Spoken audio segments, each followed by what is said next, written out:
Okay, we have a packed agenda, so we're going to get started. And if you're just coming in, don't sweat it because you're just going to miss the logistics. So let's kick it off with a few housekeeping items. So first of all, my name is Maria Colacurcio. Hello, everyone. I'm the CEO of Syndio. Before we get started and before I introduce my panelists today, I just want to review some quick housekeeping items. So first of all, we are going to be talking about a lot of things regarding the EU directive, but I just want to give my standard legal advice disclaimer. So the information we're providing is not intended to be legal advice. It's for informational purposes. So we are not your lawyers. We're not giving you legal advice. So that's the first checkbox. In terms of the transcript, if you want to enable a live transcript, please turn on the closed caption settings found in the Zoom toolbar. For privacy purposes, the attendees' audio and video are disabled, and the attendee list has been hidden. So folks can't see who you are, but we do want to reserve time at the end for Q&A. So please submit your questions using the Q&A feature, and we're going to do our best to answer as many questions as we can. You don't have to wait till the end, though. So I always say I like to have questions coming in, particularly because this is a fireside chat. This is a casual conversation with two really incredible guests who I'll introduce in just a second. And so I like to kind of incorporate your questions as if we're all sitting in a room together. So please feel free to use that function as we go. You don't have to wait until the end. This webinar is being recorded, so we will send you, if you're here, a link to the recording as well as a copy of the slides after the session today. And answers to your questions, if you happen to ask one that we didn't get to, we'll try to answer that just individually after the fact. So lastly, let us know your thoughts on this. We will put out a survey when it's done. So thank you so much for being here. I know we have folks from all different time zones, so appreciate you making the time. So first of all, a little bit about Syndio. If you're not familiar with us, we are the #1 pay transparency solution. So we work with the companies that you see here on the screen, but many, many, many more. And with those hundreds of customers, we've analyzed data for over 10 million employees. So we have an incredible data set, and that gives us an asset to which we can continue to innovate and build and learn. What differentiates us, I would say, is the mix of sophisticated technology solutions and also expert advice and support, which spans legal best practices, statistical analysis, reporting, and communication. So this is who we are. We love to do webinars like this because we want to make sure that everyone's aware of what's coming. And our hope is, as a partner, as a technology partner, we can help you see around corners by bringing folks like Samira and Alexander to the table. So let's introduce them. The first person that I want to introduce is Samira Rafaela. So Samira, do you want to say hello? Thank you, Maria, and thank you for everyone who is joining this session. It's going to be, I think, a very interesting conversation, and I'm very happy to be part of Syndio also as a member of the advisory board. Yes, and to shine my light on the EU Pay Transparency Directive. Amazing. So Samira is being humble as usual. She is the co-architect of the EU Pay Transparency Directive. She's a former European Parliament member, and as she said, she's joined the Syndio Advisory Board recently, which we're so excited to have her because, again, she can help us understand the context behind the EU PTD and some of the things that went into the thinking as it was architected and created, which is just an incredibly valuable perspective. Next with us, I have Alexander Skumiewski, if I said that right. Thank you for the tutorial earlier. So Alex is the Senior Manager of People and Organization at PricewaterhouseCoopers, and he brings with him an incredible market practitioner perspective. And so I'm really eager to get his thoughts on the EUPD as he thinks about his work with multinational, massive clients across industries. So I think that's where Alexander is going to be incredibly helpful thinking about this from a practical perspective. What are companies doing? What are some of the best practices? How are they thinking about approaching this in the entire body of work, and how are they thinking about addressing it? So Alexander, thank you so much for being here. Thanks a lot, Maria. Looking forward to it. So quickly, just for the agenda, we want to spend the most of the time in the chat. And ideally, if I do this correctly, you're going to hear from me the least. I really want to try and feature Samira and Alexander as they are just incredible experts on this topic. So I'm going to give a quick overview of the EU Pay Transparency Directive, and then we'll jump right into the chat. Okay, so as a lot of you know, the EU Pay Transparency Directive, the requirements are coming fast and furiously. So as you think about this in two buckets, we really break it down into the transparency work and then the reporting work. The member states have to transpose the directive into national law by the 7th of June, 2026, and then the first pay report is due by the 7th of June, 2027.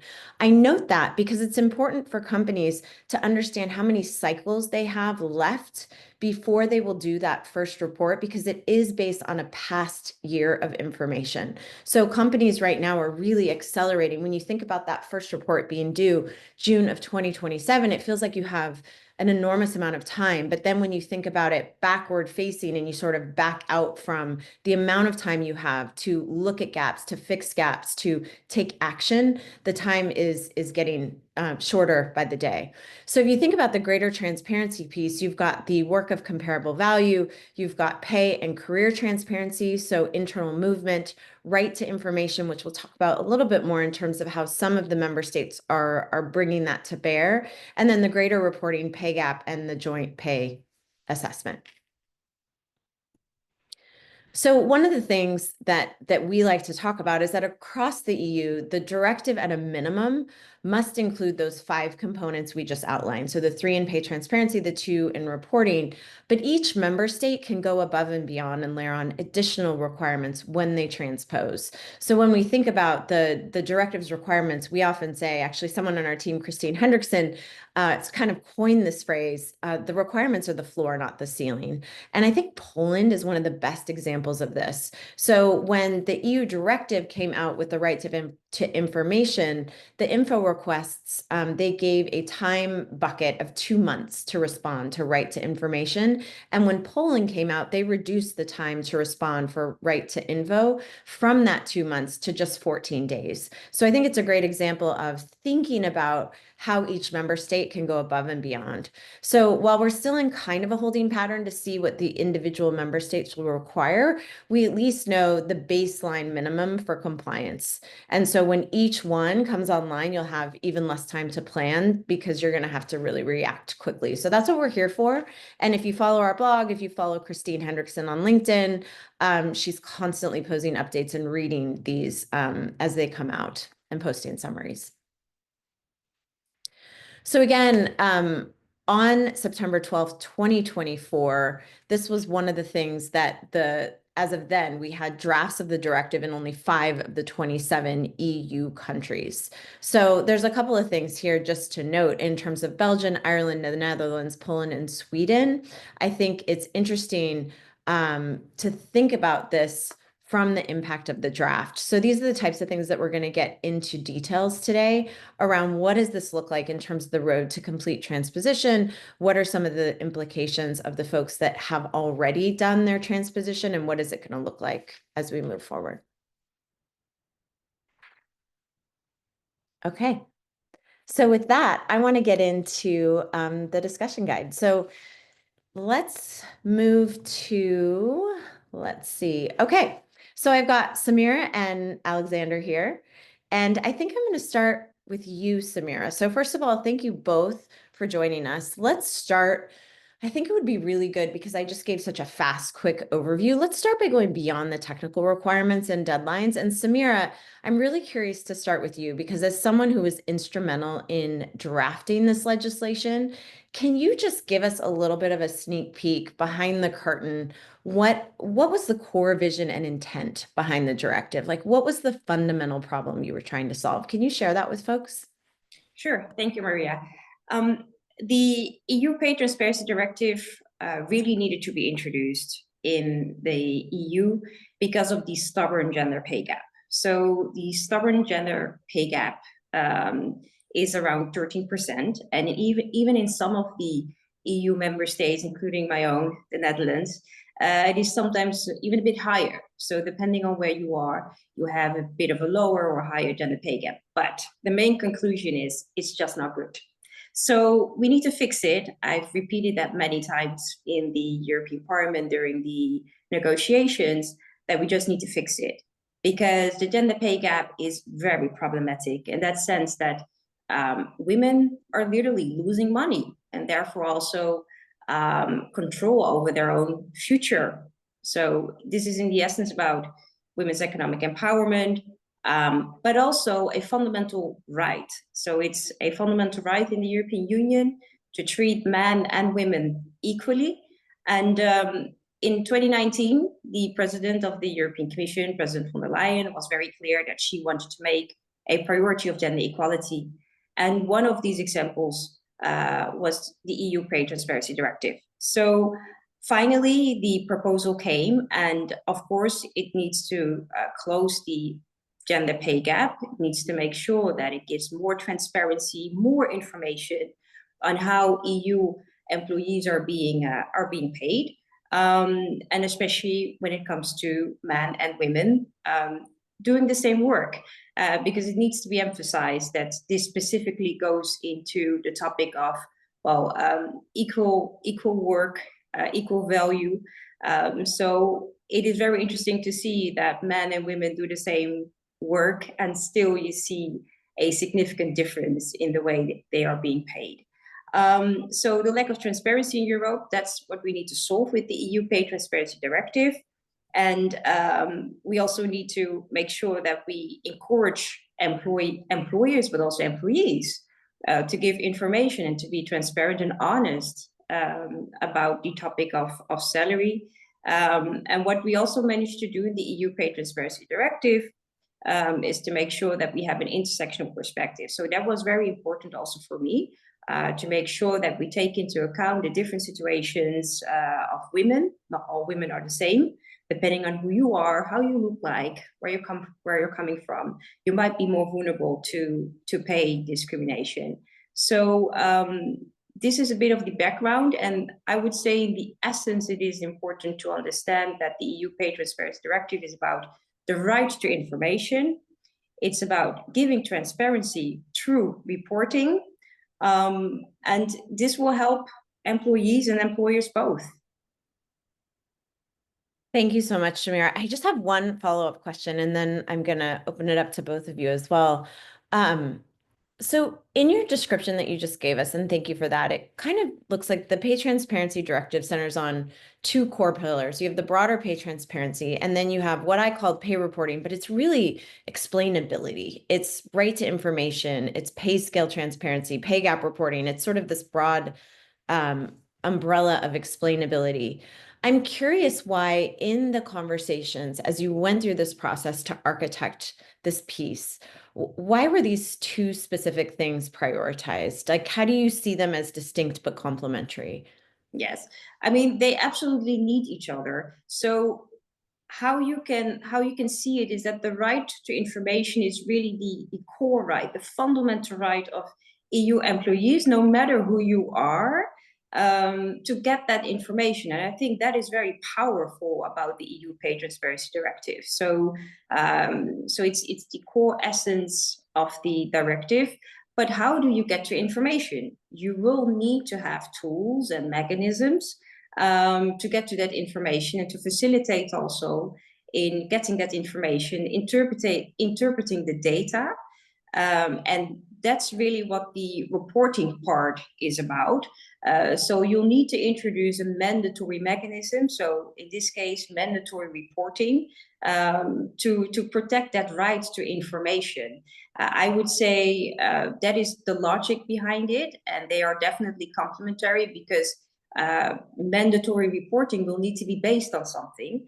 And that's based specifically on the right to information that we have safeguarded in this directive to figure the unjustified gender pay gap. Because my last point to that would be, is through reporting, you would like to figure out what the unjustified gender pay gap is. We will get into that later, but this is where we always get lost. It doesn't mean that EU workers cannot have a difference in the way they are being paid, but there's a lot to be explained, and there's also a lot that is not clear and that is unjustified. And that's exactly what the EU Pay Transparency Directive will trigger and will figure out through reporting. Thank you, Samira. So shifting slightly to how it's unfolding, and there's a couple of questions in the chat already. as we see early transposition drafts emerging from countries like Sweden, that one was massive, and then most recently the Netherlands. Alex, I'm going to throw this one to you. What are you seeing as common themes, and what are you hearing from your clients in terms of what they're taking note of? Like, what are the common themes that are resonating or that folks are identifying as kind of a trend? Yeah, good questions. I think I'll start with the common themes across the transpositions. I really like the context that you gave before, Maria, that the requirements of the directive are the floor and not the ceiling. And I think that's what we're really seeing across the transpositions so far. First of all, because that floor is already pretty high. I think that speaks to the design of the directive, that there's already a lot in there, that not only in terms of requirements, but that also sets principles for what is comparable, what does it mean for work to be comparable, what kind of factors are we looking at, and who can be comparable to each other. But we are seeing a few steps above the floor popping up here and there as well. In Sweden, the interesting focus is on building on the legislation they already had, which starts at 10 employees below the 100 employee threshold, and integrating those two together so that there are sort of layers of requirements there that apply in different ways to different companies. And Poland, you already mentioned. But what's interesting is in Ireland, although there is some leeway in the directive for what employers want to do in terms of the external transparency in the recruitment process, the Irish draft says it very straight. Salary ranges need to be in job postings, no doubt about it. So we are seeing that in some cases, countries are going above and beyond. And maybe to your second point, what are the points that employers are picking up on? I think the first conversations that most of our clients have around the directive are about reporting. What are the reporting requirements? When does it need to happen? What exactly do I need to calculate? But then seeing the other requirements around right to information, and I really like, Samira, how you sort of put that as the core versus the reporting, raises that question, do we even know why we're paying people what we're paying people? How are we comfortable that the figures that we're seeing and the gaps we're seeing are justifiable, or that we know what to do with them? So that next level of, we really need to dig into this, and this is maybe bigger than we thought. I think that's what's really resonating as we're seeing the first transpositions. Yeah, agree. I think that's super interesting. And there is a message in the chat that I'm curious, Samira, how you feel about this. This is from David, and he's asking, what happens if member states are late or do not transpose the EU directive? Some countries seem to be very slow / late versus initial targets, and he specifically cites Germany and France. So any thoughts on David's question as to what you anticipate the approach will be? And this can either be your opinion or it can be what you all talked about or what you know to be true.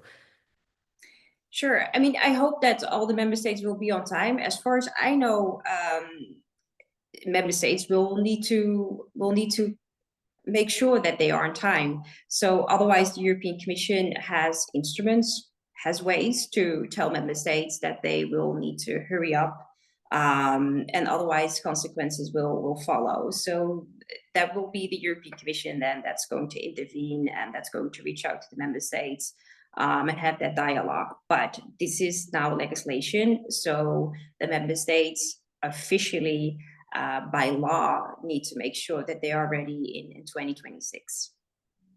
Got it. And I think it's really interesting to see. For me, it was interesting to see the right to information come out of Poland in terms of that 2 months to 14 days. That's a pretty massive reduction in time for companies to respond. And then Poland also has that focus on category of workers. So I'm just curious how you each, and let's maybe start with you, Alex. How are you thinking about that specifically in terms of their focus on category of worker, and how companies should be thinking about that when adopting this, or when other jurisdictions are coming out with their adoptions? Sure. I think the category of workers concept, it really sits at the core. I don't want to speak on your behalf, Samira, but it really sits for me at the core of what the directive is about, because it really gets to who actually is comparable in terms of pay, and who should we have a right to know some information about the pay of, in terms of our peers. Who are our peers, essentially? And the guidance of the directive, I think, is very helpful as a start, which is to say, well, if you have an objective, gender-neutral methodology already in place to measure and weight jobs, then that's a great start. But we shouldn't be relying just on what the market says jobs are worth. We should be relying on a proper measurement and comparison of what's in the jobs and what they're worth to the company. So I think that maybe touches on some of the questions we're already seeing coming in.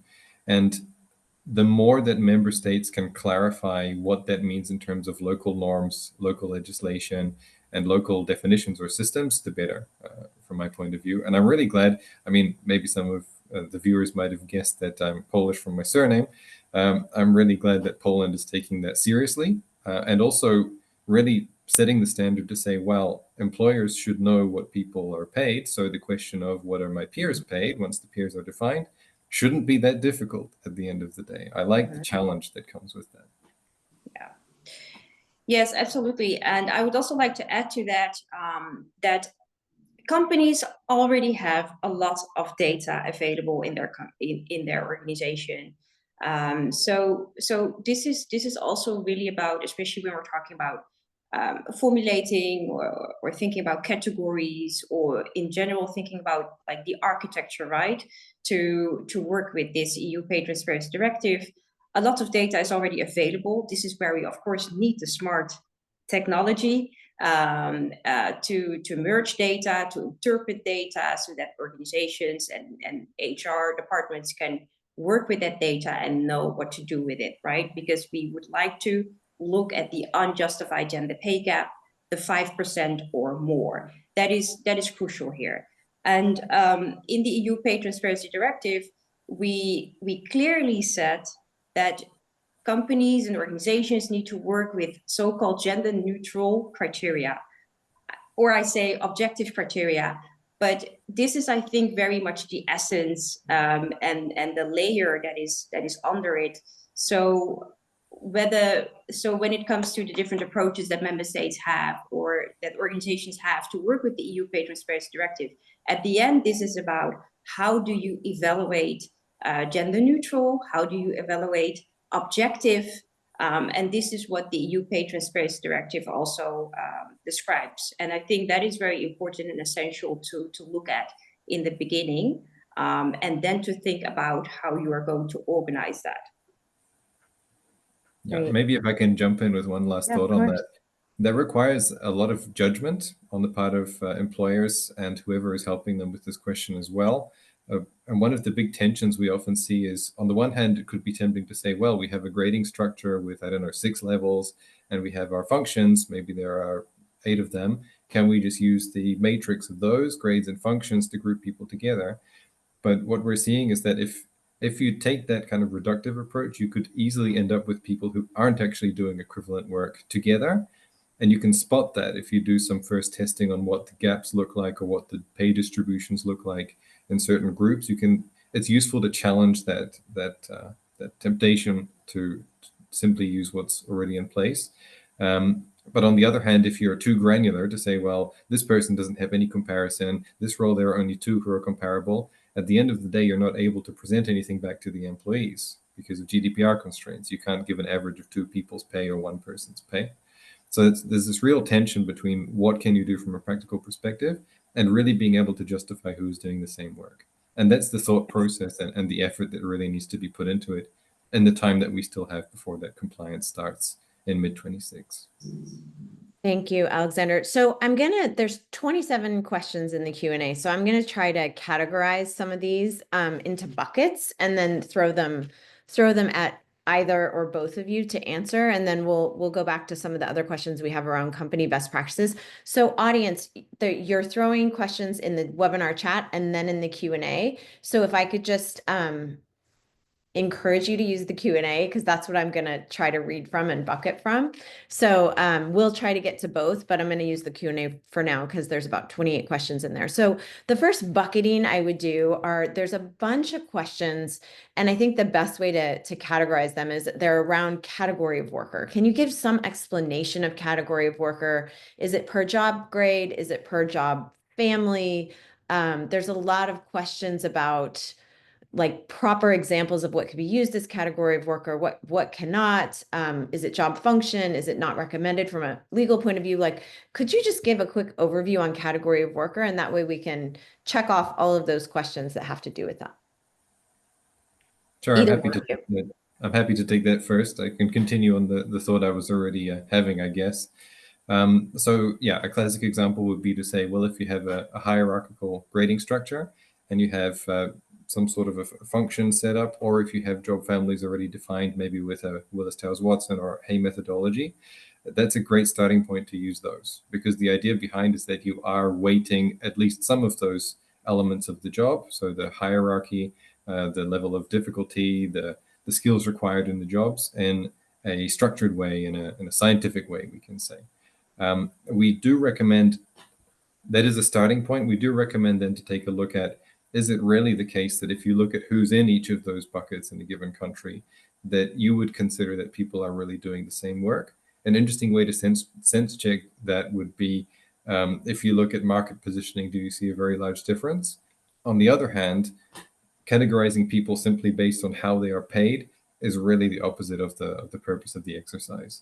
So if you have a sort of pay banding structure where you say, well, we have a group of people who are positioned here, we have a group of people who are positioned lower, and I'm going to group people based on how they currently fall in the band, that goes against the logic that sits behind the categorization of work. It's not about what the market would pay, it's about who is really doing equivalent work. And at the end of the day, the onus is quite heavily on the employer to define for yourself, what does that mean for you, for people to be doing equivalent work? Great news is, if you're using Hayes, Towers-Watson, other methodologies out there, or Strata, any of those methodologies that are there, that's a fantastic starting point, which should already by design be objective and gender neutral. I hope that's a good start, and we can maybe pick up on some more. No, that's great. And you covered off a bunch of questions that came in about some of those methodologies. So I really appreciate you doing that. I want to stay with you, Alexander, for a second, because there's a lot of questions coming in that I think will be really specific to you around what are your clients seeing as the benefit with this regulation? Like, for example, one of the questions that came in was, are they seeing employees' loyalty increase with the transparency or commitment or productivity? Is it another regulatory requirement? Like, what are the benefits that companies and your clients are talking about with this? Yeah, that's a great question. And for me, we have to go back to what Samira, you were talking about at the very beginning. What's the point behind all of this? And the point isn't to generate lots of additional reporting. There's already a lot of reporting to be done. The point is also not for us consultants to have more things to do, although we always appreciate working on a topic that matters. At the end of the day, the point is to help to close the gender pay gap and to protect that right to information of employees. So I, as an employee, should have a right to know that my pay is fair, what it's based on, and how that compares to others in an aggregated way. That's the point behind it. What the discussions we have with our clients to help them to think beyond compliance, beyond the reporting from a more strategic perspective, a long-term perspective, is to say, well, how can this generate value for you? How does that align with your people sustainability strategy? And if your people sustainability strategy is to get the most out of motivated employees who are continuously developing their skills, and it's to create a culture where people speak and think openly, where you can have a good, empowering, encouraging, and correct discussion about pay with your line manager, then actually the requirements here and the tools that you need to put in place in the organization are a great way to support that and supercharge that. So it's not just a cost that you have to bear. It should be something that you and your employees get something out of in the long run, because the purpose at the end of the day is a win-win.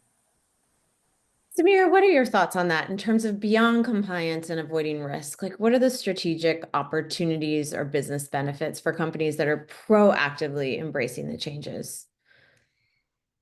There's a lot of advantage. I mean, so in the first place, I'd say there's a strategic advantage now for companies and organizations to work on the EU Pay Transparency Directive. So I would say, if you didn't start yet, then please don't wait any day longer. Please make sure that you start quick enough. I know a lot of companies are already starting with preparing for this EU Pay Transparency Directive, because I do think that we shouldn't underestimate the amount of data that you do need to deal with when it comes to the job architecture, thinking about pay structures. Like, these are very complex topics that you will need to navigate, and you will need to navigate new situations. So there's a strategic advantage if you start now, and if you're like prepared, I'd say, before the deadline, so you don't, I would say, are being surprised by the amount of work that you still need to do. And then on the more, I would say, abstract level, there's of course an advantage to work on equality in your organization. And this will, on the longer term, benefit the productivity of your organization, happier employers that would like to stay longer, that can grow in the company. So your products and services also will be better. And on the longer term, we can benefit from it as a society, when more people, especially when more women, are being equally paid, when they earn more money. That is good for their economic position, and therefore that is also good for the way they can participate in our society. So on the longer term, we will all benefit from it. I also would say this is about brand reputation. I think nowadays consumers and all kinds of stakeholders are looking at organizations to see how they actually work on the topic of equality, how they work on the topic of pay equity, for example, and especially female employees will take that into account as an indicator on whether they would like to be part of your organization. So I think it is a very important reason also for organizations to work on pay equity, because of the reputation that you get from it. Got it. I think so. We've been hosting roundtables around Europe, as you know, both of you have participated in them.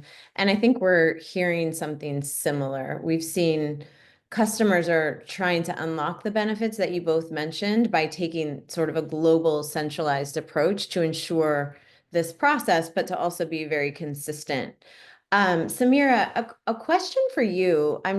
I'm thinking about, as these questions are coming in, and it's clear folks have a lot of questions. There's almost 60 already. But one theme that seems to be percolating amongst all of them is, can you talk a little bit about why 5%? Like, what was the justification behind that number in terms of, as you were thinking about the directive and the examples that it gives? The 5% discussion was a very long discussion. For the ones that have followed it from the beginning, as you might know, the European Parliament definitely wanted a lower percentage. I remember back then very well that we were aiming for 2.5%. If you really wanted to be ambitious and very activist, then some of us would have said 0%, but then it doesn't make sense if you would argue that there's also a justified gap, right? I mean, to find an unjustified gender pay gap, you will need a certain percentage first to figure out what the reasons for that are. So there can be a justified gap, but then based on the objective criteria, you will need to explain that. And we also looked, of course, at the different software and methodologies and tools that already existed, and also looked at, for example, the average error margin.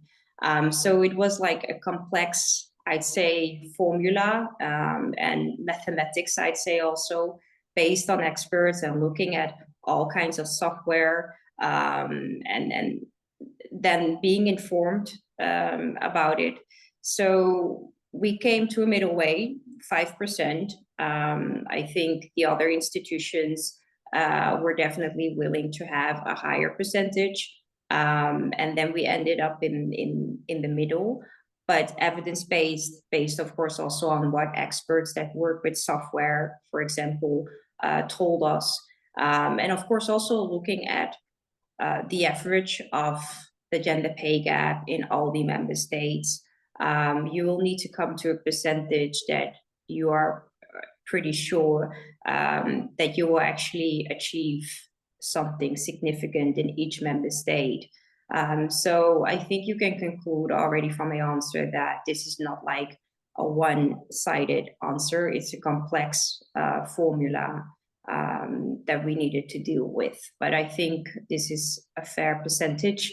This was a good decision to put it at 5%. And I would like to reiterate that still many people make the mistake that they think they need to look for a gender pay gap that is higher than 5%, but it starts from 5% and higher than that. So that's very important to take that into account. Thank you, Samira. I really appreciate that. You know, you touched on technology, and we do have a bunch of questions around technology. So Alex, I'll start with you, and then we can come back to kind of round out the technology conversation. So based on the work at Price Waterhouse at PwC with companies navigating the EU PTD, how are you seeing this evolution in technology? Like, how critical is it proving to be in their preparation, the ongoing compliance? Like, what are the key capabilities, characteristics to look for in a technology partner? Yeah, there's a couple of layers to that, I would say. Often the first question we hear is, can you help us find a technology for reporting and compliance? So a tool that will help to create the nice reports that then allow you to basically satisfy the requirements. What we're seeing actually is a deeper kind of ask, which comes after that, is to say, well, what about this idea of justifying our gaps? So if we probably will find some gaps, because 5% is not that, there will be for sure, even in very fair organizations, there will be some gaps to take a look at. What is this kind of methodology we can use to justify those gaps? And to have a technology that includes within it, for example, a regression-based or other similar statistical methodology that can tell you, oh, this looks like a gap, but actually if you look at the adjusted gap based on a variety of factors, then it seems that the situation is all right, versus this is a gap that you need to do something about. That absolutely needs to be there. And then the layer beyond that is thinking ahead. So if we fix the situation today, how do we avoid that we have new gaps in the future? Because then we just have we're pouring water out of a ship with a hole in it. So how can we help our hiring managers to make good decisions? How can we pick up on potentially problematic dynamics before they occur? How can we do scenario planning for what do I do with my budget this year? And that's a level of complexity beyond even the statistical regressions and this kind of thing. So a tool that can do those three is a little bit the holy grail, I would say. And organizations who are focusing on compliance today would do well to spare a few thoughts for those other aspects that will help them tomorrow as well. Great. Thank you, Alex. And Samira, how about you? Taking into account just the scale that you talked about, multiple countries, large employee numbers, all these complex calculations. What are your thoughts about, you mentioned it earlier, but just how critical is technology here, and what are you seeing the trend to be? Technology is very critical. I mean, I remember that we had several conversations, also with companies, with all kinds of stakeholders that would warn us and tell us that this comes with an administrative burden, and this in general will be like a huge challenge for companies to face. And yes, and I can imagine that if you do have like a large gender pay gap in your organization, that you have something to fix, absolutely. But it starts with understanding your organization. It starts with having like a clear picture of the kinds of roles, positions, and functions you have in your organization, and that you have like a clear view on who is actually working in your company and what are people doing in your company and organization. And this is the very main first challenge, I'd say, for organizations to become very aware of what people are doing, how they are doing that, what kind of roles, and how people are being paid for it.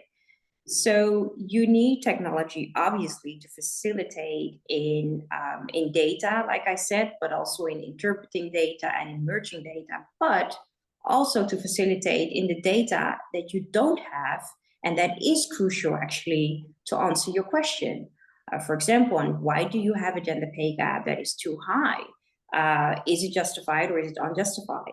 So it is also a very important exercise that companies need to start with, I would say, now, to understand and to detect where you are missing data and where you are missing insight.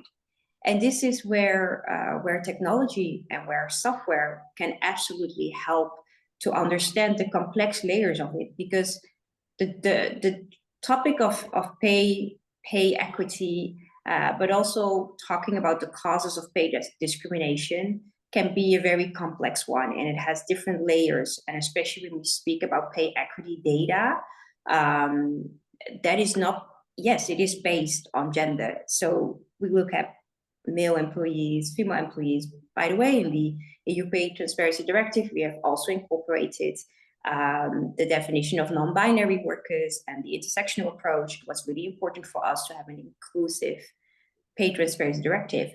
But even if the directive says very clear, this is a gender-based, right? A gender-based assessment that you need to do. It doesn't mean that you're ready when you only do that. It still has complex layers of data and information that you need to understand. And this is where technology comes in. Got it. That's really helpful. And I think, so if I go back to the questions, we're going to do a little bit of a rapid fire here. And I think I've got them, with the help of my friendly AI agent, bucketed into some categories here. And one, Samira and Alex, I'll put this to both of you, but there's a lot of questions around the definition of pay. So the way that I could best sort of put these into words in terms of all the various questions on this is, can you explain more about the benefits side of the reporting requirements? So is every pay component covered by the directive, including benefits? And if you're a company, how do you prioritize, knowing that from a practical standpoint, what about the free coffee? Like, what about the benefits provided to everyone equally that aren't driving a gap? Should companies be thinking about the benefit side of reporting requirements and the definition of pay? And either one of you can take this one first. I'm happy to go first. Yeah, that's one of the big discussion points we have with our clients, because the definition in the directive is broad. I believe purposefully so, to say, well, it's base salary and complementary and variable pay with various examples of benefits, both in cash and in kind, or overtime and other elements as well. We're not just talking about bonuses. We're not just talking about base. I think at the end of the day, and I draw on my work in pay equity over the last 8 years, pay equity analytics, at the end of the day, what's going to be important is to have a good data set which covers all of these elements to the extent possible, and make a conscious decision what you include or exclude, rather than saying, well, today we know about 60% of the pay elements, so we take a look at that and hope that everything else is okay. At the core of it is knowing what you're paying, I think is important. But there's a pragmatic aspect to that as well. So to identify, are there some pay elements which are by design the same for everyone? Are there some pay elements where we see that actually there is more likelihood of potential subjectivity or discrimination, and to make that discernment between the two of them? And the timing with CSRD was actually pretty good in my view, because the same question with a very similar definition was arising there as well. So to have a consistent approach on the corporate sustainability reporting side of pay equity and on EU PTD is the best recommendation we tend to give at this stage. We were wondering if member states will give more specific definitions of pay. We're not seeing that so far. It seems to be that the buck is being passed a little bit further to the employer. But that also means that decision around, okay, let's go back to the purpose of this. How do we discern whether we're discriminating or not in terms of pay? That purpose needs to be borne in mind in the decision process, in my view. Yes, absolutely. And it is very, very very important part of the EU Pay Transparency Directive. I mean, it all starts with understanding that definition, right? And what we see in practice is that this is where it often also goes wrong when it comes to the extra benefits, but also the bonuses. This is where we see this gray zone where it's just very hard to explain the differences. And this is exactly where we also need to tap into. And this is where companies and organizations will need to give more insight, more information on how they do that and how they justify for example, extra benefits, because in practice we can see that there's a lot of difference there, and there's a lot to unpack there. Thank you both of you for that. I think it was really helpful just to ground us in the definition of pay. And Alex, thank you for answering the CSRD question, because that was coming up a lot as well. Now that we've defined pay, there's a bunch of questions around the focus on the specific type of worker. So when we talk about workers, what specific type of worker are impacted by the directive? So thinking about, it's focused on employees, individuals working under an employment contract or a relationship as defined by the national law and practice. Samira, can you take this one? We just talked about the definition of pay. There's a bunch of questions around when we talk about workers, what specific type of worker are we talking about as it relates to the directive? I think it is, honestly, I think it is very important to keep in mind that the EU Pay Transparency Directive is in general about all kinds of workers, for all kinds of sectors, and for all kinds of organizations and companies. I think we can have a long conversation, though, about the differences we see in different sectors. For example, you see that specific sectors are very problematic when it comes to gender pay gap. You see that in some sectors there's less of a problem, also because it's, for example, dominated by female workers. But even in these sectors, we see that female workers, if you would compare that to other male-dominated sectors, that they still earn less. So there's also this perception, unfortunately, where we find female-dominated sectors that they still will earn less, or that's being perceived as less attractive or less ambitious. So we're talking about all kinds of workers. I do think that the EU Pay Transparency Directive will trigger a debate on what's specifically going on in specific sectors. So it will give more insight. And I can imagine that, for example, the tech sector, where we already know that we are lacking, for example, female employees, let alone when it comes to pay equity and equal pay. So I do think it's going to give more insight on what exactly is going on in this regard, more on a sectoral basis. Okay, makes sense. And I think we defined and talked about workers and how it's employees, it's agency workers are in the mix, contractors excluded unless it's broad. And as you said, we could have a long conversation about this. The other element of questions coming in around this, and you and I have talked about this, I've heard you riff on this, and Alexander, we've talked about it as well. There's a lot of confusion and questions around, will it be compliant with the directive if jobs of the same job evaluation value grade in different job families? Like the examples that keep coming in the Q&A are around things like 2 jobs have the same grade, but one is in IT, the other is in HR, high pay in the market, low pay in the market. Are these considered equal from the EU Pay Directive perspective? So can you talk a little bit about the goal in category of worker to look cross-functionally? Because all 3 of us have kind of talked about this, that it doesn't mean that every employer needs a new structure, but this was really intentional in terms of trying to figure out how to group. Samira, you want to take that one first, just in terms of, jobs of the same job evaluation value grade in different job families, like with that example that I gave cross-functionally. Yeah. Well, I think I'm going to be a bit annoying in my answer, in that sense that I'm gonna stay consistent. So you will need to start with identifying all the workers that you have in your organization and company. You will need to start with all kinds of functions and tasks and roles they have, for a company to decide and understand what kind of categories you have, what kind of groups you have, and what kind of work you have. So this is really about doing the same job, doing the same work, being in the same position, being in the same function, and still you would see a difference in the way people are being paid. So I would say this is the consistency that the EU Pay Transparency Directive communicates.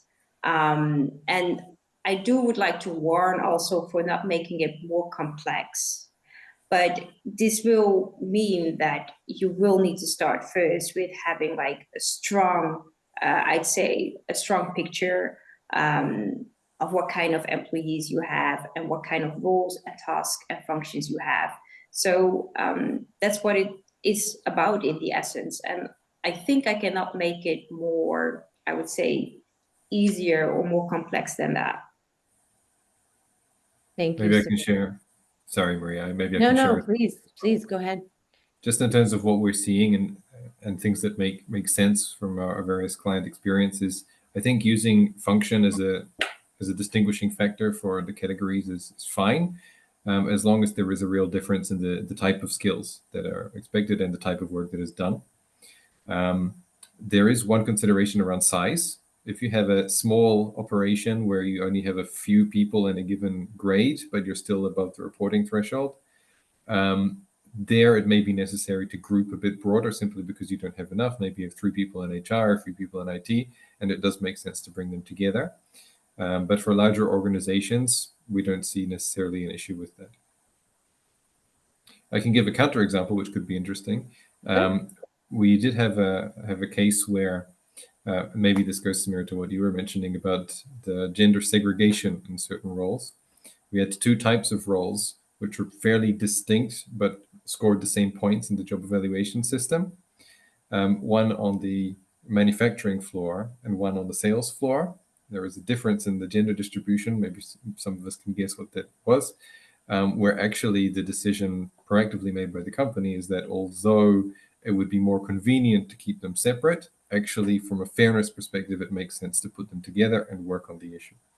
So at least these conversations are being sparked as well. And especially if they do the same job. So especially if they do the same work.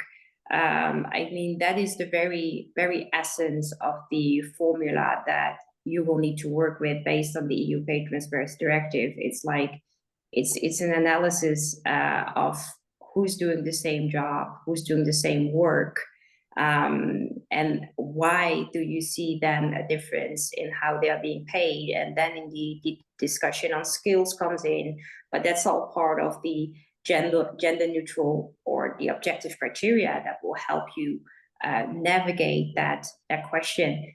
And you know, if for example skills make that that employee A is being paid more than employee B, it might be that there is like a relationship or a link with the kind of background an employee has, and therefore maybe working on the sales department or manufacturing, it might be that something has to do with it, but the objective criteria will need to give the answer to that question. So if you have the same job, the same work, and still you have an unjustified gender pay gap, then what is your cause for that? What is your reason for that? And the objective criteria will help you navigate that. Great, thank you. Okay, so one more quick question, and then I'm going to go to a quick overview of what Syndio offers, and then end with a bit of advice from each of you for leaders, because we have about 5 minutes left. So I'm curious, and Alex, maybe this is for you, but Samira, you as well. So can we talk a little bit about data privacy? We're getting a lot of questions around, what if there are only 2 employees in a given country who do work of equal value? How do you comply with transparency without breaching GDPR? Any thoughts on data privacy from either or both of you? And maybe Alex, you want to start? Yes, sure. I don't think there is a clear minimum set by the directive or by member states for what that number needs to be in a given category. That needs to be something that as an employer you take a clear position on. What's too few for you in order to be comparable? GDPR, of course, would not allow, I think, averages on the basis of 1 or 2 people, but it probably makes sense to set that a little higher, which means that in terms of categories of workers, in many cases, there will be some grouping required. At the end of the day, it's worth remembering that the main audience, and one of the main audiences for what is the right categorization, are your employee representatives. So having that discussion with them could be very relevant to say, look, we recognize these jobs are kind of oddballs. We've opted to combine them in this way. We see that this gap is justified because of this. What's the effect of that person on them? And have that dialogue rather than trying to either pull the wool over anyone's eyes or hide things or leave people out because it's more expedient. Great, thank you for that. Okay, so let's talk a little bit about Syndio, and then I want to end on both of you, and maybe I'll give you a second to think about this while I talk about what we offer. I want to leave the audience with sort of what are the top 3 actions or priorities companies should be focusing on. What's your key piece of advice that you want to leave with leaders who are listening today? So I'll give you a second to think about that, and then I want to talk a little bit about what we do. So as I said, I'm the CEO of Syndio. We're a technology provider, and we're global first and built for the enterprise. So we've got a EU Pay Transparency Directive focus. We're really the only solution, which is why we were so keen to have Samira join our advisory board and work with partners like Alexander. We're really the only solution built to enable EU Pay Transparency Directive compliance with unmatched precision and accuracy. And I think that's the really important thing. We've been working on developing EU Pay Transparency Directive specific product features. And because we've got, 350 plus customers, many large multinationals, it's given us a leg up. We're also really pushing responsible AI. So we recently launched Syndio, who's our expert AI trained on proprietary insight. And Syndio provides real-time guidance, making it super fast and easy to ask all of these questions. So the 87 questions that are in the Q&A today, those are things that Syndio could quickly answer for you. And Syndio, again, has been trained on our proprietary expertise. So those answers are certain to be accurate.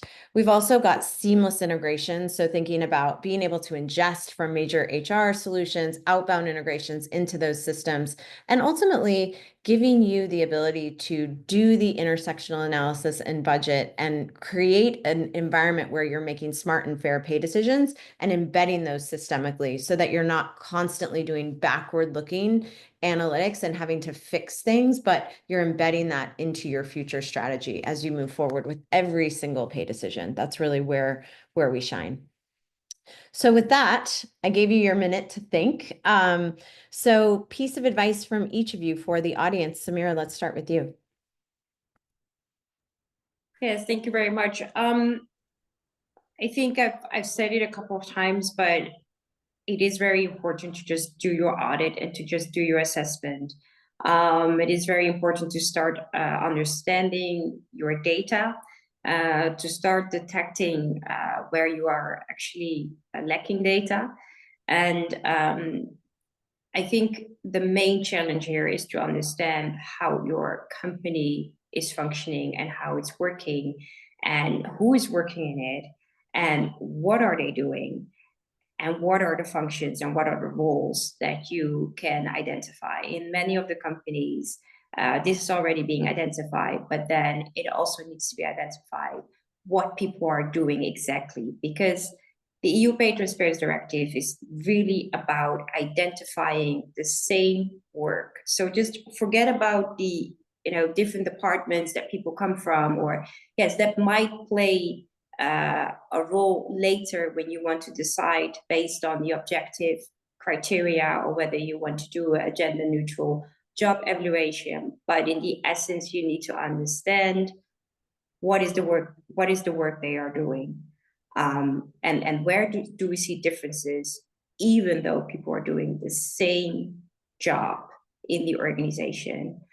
That is the very crucial point to start understanding and identifying. And yes, of course, make use of the software to identify data and to work with data and to understand the complex layers of it. I mean, this is, of course, what Syndio is so much working on, and it's very great to see how also Syndio has incorporated the EU Pay Transparency Directive. So it's basically already there for you. But now it is a matter of making use of it, implementing it, and working with it, and understand your data. But I would say my last point, it's not only about understanding your data or being transparent about it or giving information. I think this is also generally about understanding your workers, understanding the people who are working for you and what they do, and see their true value. This is what I think it is really about. Great, thank you. Alex, any last words, advice for the audience? I'll keep it brief. If you haven't started, start now. And that is in terms of category of workers, it's in terms of your methodology, in terms of checking where you are. Start now. It'll be 26 and 27 before we know it. Amazing.